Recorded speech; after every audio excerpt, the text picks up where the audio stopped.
It's the AcuSport Podcast with Mary Grimm. Hi, I'm Mary Grimm from the podcast booth, and I'm sitting here with Chris Chiafullo, National Coordinating Counsel for FFLGuard. Chris, I can't imagine that there's anybody in this industry who doesn't know who you are, but how did you get started in the industry? Well, Mary Grimm, it's been a while, but you will recall many moons ago when I came out to Bell Fountain to visit Mr. Frame and Mr. Broering, and it really was AcuSport that was instrumental in starting FFLGuard. Basically, it was either Jim or Bill or you who said, hey, look, you're our lawyer, we love you, but people really don't like lawyers. So instead of billing everybody by the hour, like lawyers do, why don't you create a dynamic program where someone can just, a dealer or any FFL, can pay one price and they get all that is you, all the Chiafullo they can handle in their life. And since I don't know how to do any other kind of lawyering, I figured I'd hone in on FFLs and dealing with ATF and how to stay healthy, and I tried to liken it to visiting your doctor as opposed to thinking of me as a lawyer. And it's just sort of evolved from there. In fact, I vividly remember sitting with you and Jim in Jim's office many moons ago when we were trying to figure out what the name would be of FFLGuard. Right. And we started with Dealer Guard, right? That was sort of the first iteration. And Jim, who has probably more intelligence in his pinky than both of us in our entire bodies, said, why are you limiting yourself to just dealers? Be FFLGuard. Absolutely. So now I am the lawyer to many. Well, I remember we were getting a lot of calls from retailers at that time asking us, as a distributor, various legal questions, and we were concerned we shouldn't give that legal advice. So FFLGuard is really a client-attorney privilege, right? There's 100% attorney-client privilege, and that's sort of one of the hallmarks. You get what you pay for. If you want to pay $1.50 a day to download something off the internet, you're not getting a lawyer, you're not getting an attorney-client privilege, you're getting the internet. If you want to pay your trade organization to do some sort of work for you on a compliance or a legal standpoint, you're not getting a lawyer. And again, going back to the medical analogies, it's like, you need eye surgery. So am I going to go to a board-certified eye doctor, or maybe I'll pay the registered nurse or the EMT who drives the ambulance to do it. It's a lot different having a lawyer that does this all the time, and that's my sole profession, than sort of relying on outliers or consultants to handle your legal work. So how many people are in FFLGuard now? How many retailers? If you were to ask me today, it's 500 plus. It's sort of some number 500-ish. It has grown every single year. This will be the first year that we probably stay at the status quo. The industry the sales aren't as robust as they have been in the past. Sure. And so what we see is a lot of times people will cut either marketing or compliance or cut corners where they can. And I understand that, and I try to sympathize with my clients because we've become friends over 8, 9, 10 years. The reality is they're going to call me eventually.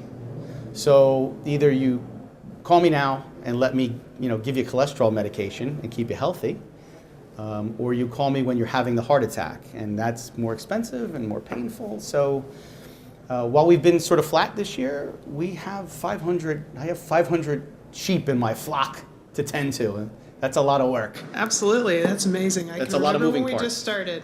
So I think you refer to coming in hot or coming in cold. Tell us a little bit about when you come in cold, what are the services that retailers get?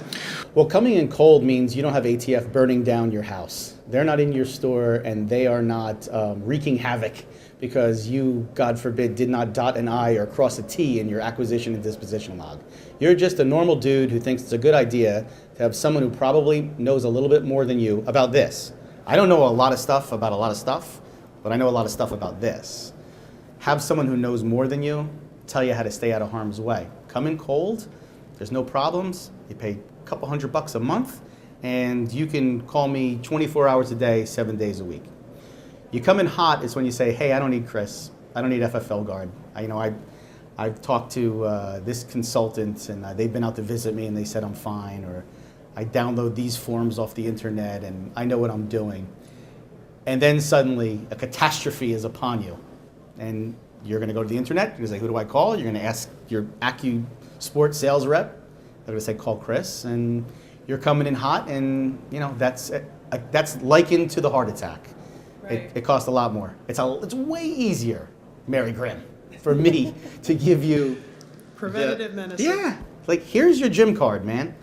Go to the gym, and I'm going to tell you what exercises to do. And as long as you do that, you're going to be fine.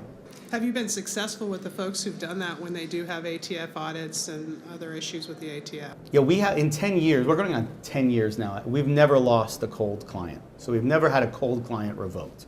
We've had plenty of people come in hot and say, Lordy, Lordy, you got to help me. But to be perfectly frank, maybe 50% of them we can help, and 50% we can't. I will tell you this, going to a revocation proceeding with ATF is a lose, lose, lose scenario. The deck is stacked against you.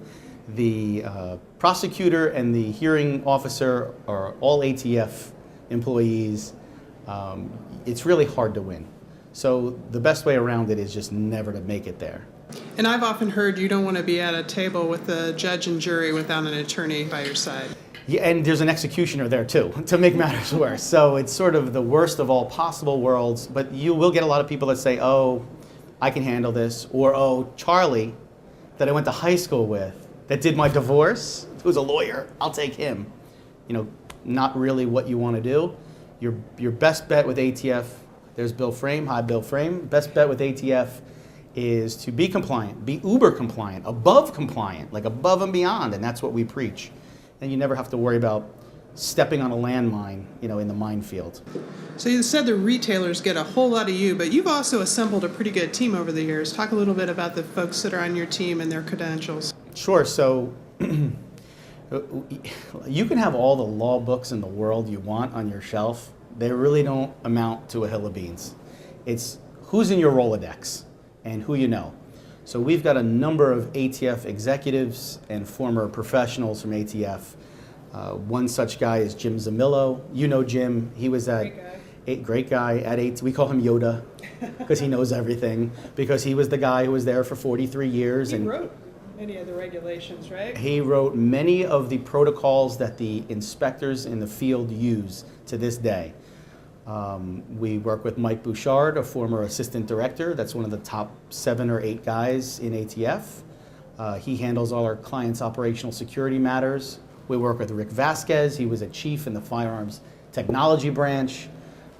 He's out there. I think he was eating a taco a second ago at the buffet. But again, guys who know a lot about this. I learn something new every day. Just because I have a law degree, listen, there's a lot of lawyers out. It ain't hard to be a lawyer. These guys have real hands-on practical experience, and I rely on them to help me. And they have ties still with folks that are in the ATF, right? So I've noticed that when we've had questions and we've used your help desk, that sometimes the answers come back, and those were answers that were coming directly from the ATF, clarification or helping us understand how the ATF views that. Right. One of the problems with ATF is they're dysfunctional a lot.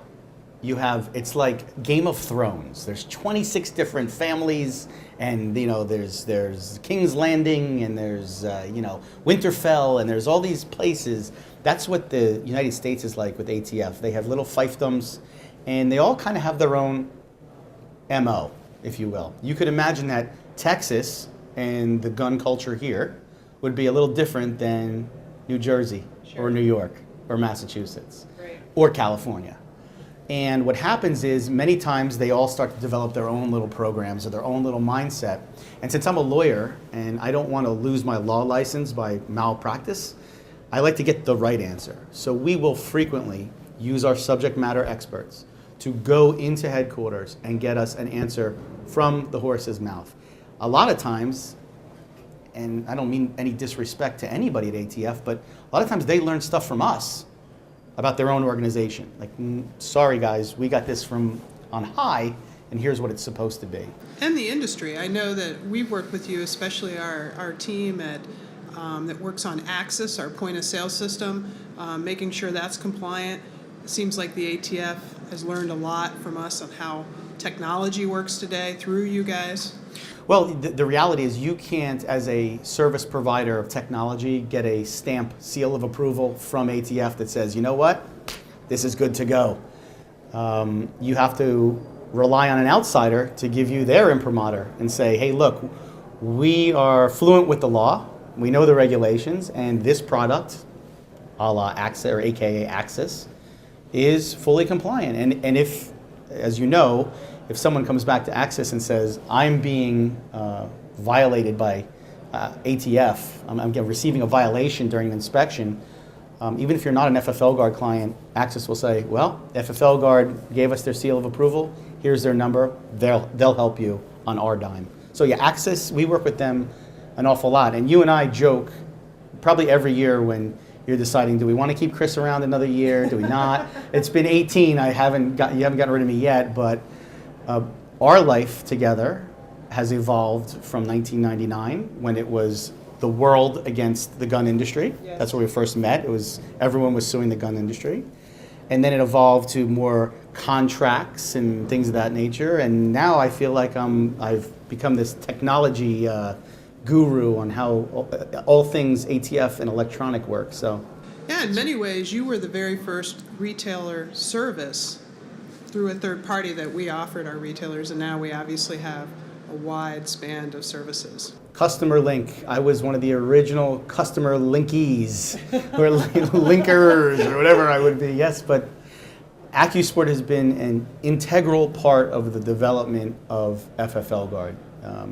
You guys have always promoted us. You have always relied on my counsel. You've treated me like one of your own. So yeah, I owe a large debt of gratitude. It helped get me. Jim picked the damn name. I mean, how much better can you get than that? But that's how it works. Well, you said earlier that retailers, times are tough, and we're all experiencing that in the industry right now with this more normal market, and they tend to cut out things with marketing and compliance. But are they also less concerned about the ATF under a Trump administration? What are you seeing there? Yeah, that's an interesting question. And the reason is because the natural inclination would be Trump is here, rah, rah, rah.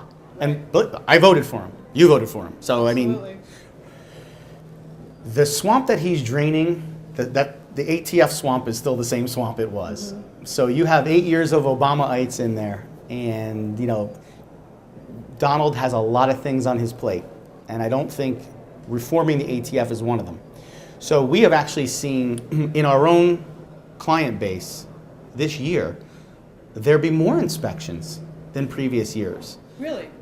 Which is a complete, it doesn't make sense. It's counterintuitive, but it's true for our clients. Now, that does not mean that inspections are up as a whole across the country. I can only speak for our 500, but we've seen the trend upwards internally. So you would think as a microcosm of all FFLs, that might be the trend. I don't really know what to say about the ATF and what their MO is currently under a new administration, other than to say nothing has really changed there. Mm-hmm. They're still scrutinizing dealers and doing what they do. So it would be a bad idea for an FFL to say, hey, you know what? Trump's in house now, I'm good to go, and just sort of let their guard down. Sure. So you obviously are pretty tied into the ATF with some of the folks you have working with. How often do you meet with them? What do you talk about? I know you've been trying to work with them for them to better understand the industry and the needs of the retailers. Yeah, the interesting thing about what I do as compared to other entities, let's say, I'm not a trade organization. My interests lie in my clients and what's best for them. I don't represent the industry in any way, shape, or form. I represent individual FFLs.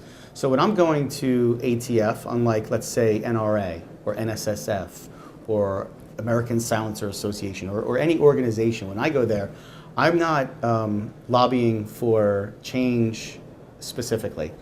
I'm advocating for my clients and trying to make sure that whatever rules, laws, regulations are in effect is what applies to them, not whim or conjecture. So I will go down to DC periodically, every month, every other month, and have different meetings with different assistant directors, branch heads, chiefs. I routinely will visit DIOs in the field, but really I rely on Mike and some of my other former ATFers to get over there and make sure that our clients are being advocated, their behalves are being advocated. We're advocating on their behalf. Sure. I was dyslexic in the way I delivered that, but you know what I was trying to say. We understood what you were trying to say. Yeah. So, do retailers face other external threats outside the ATF? Yeah, of What course. else is going on in Yeah. the whole legal compliance area? As what Frame will say, give me some of your legal beagle and stuff, Chris. You know, there is a whole world of people that are pissed off that Hillary lost. As all you gotta do is turn on CNN every day and they're whining about something, right? So those are the same people that are gonna chase after retailers because they figure, they sort of have the same mentality. Well, Trump's here, ATF's not gonna go after anybody, it's gonna be lackadaisical, so we're gonna start suing people. So you're gonna see more lawsuits, you see more plaintiffs' efforts by, you know, like the anti-gun plaintiffs to sue dealers for negligence, which circumvents the law there to protect them, the PLCAA. That is starting to become in vogue. And you also see, more than ever, people are doing a lot of import-exports. That really, when I started this, import-exports was a foreign concept to me. And over time, it has evolved into, you know, now you have the DDTC, you know, you got State Department, you have people dealing with other regulators aside from ATF because their market is evolving. Hey, if my sales are a little flat here, what can I do overseas? So yeah, you have other regulators. This is the most regulated industry. Yes. It's so hard to keep up with what goes on. As a lawyer, I can't imagine being a layperson and trying to keep up on what's going on. So there's all angles are being taken to come at FFLs, even though the best salesman ever, Barack Obama, is now in Hawaii or golfing or doing whatever it is he does or did or whatever. Right. So we use your helpline religiously to ask questions, Dave. the help desk. The help desk. That's Yes. Whitney's best friend. Yes, our compliance people do. What are the, and we get your news blasts. E-blast. Excuse me, Yes. I'm not using the correct terminology. What do you hear, what are the most asked questions that retailers are asking these days? Interestingly enough, the most asked questions are the ones that would seem routine. And I guess they're only routine because once I've heard them so many times, I would think that everybody knows them, but communication is really difficult.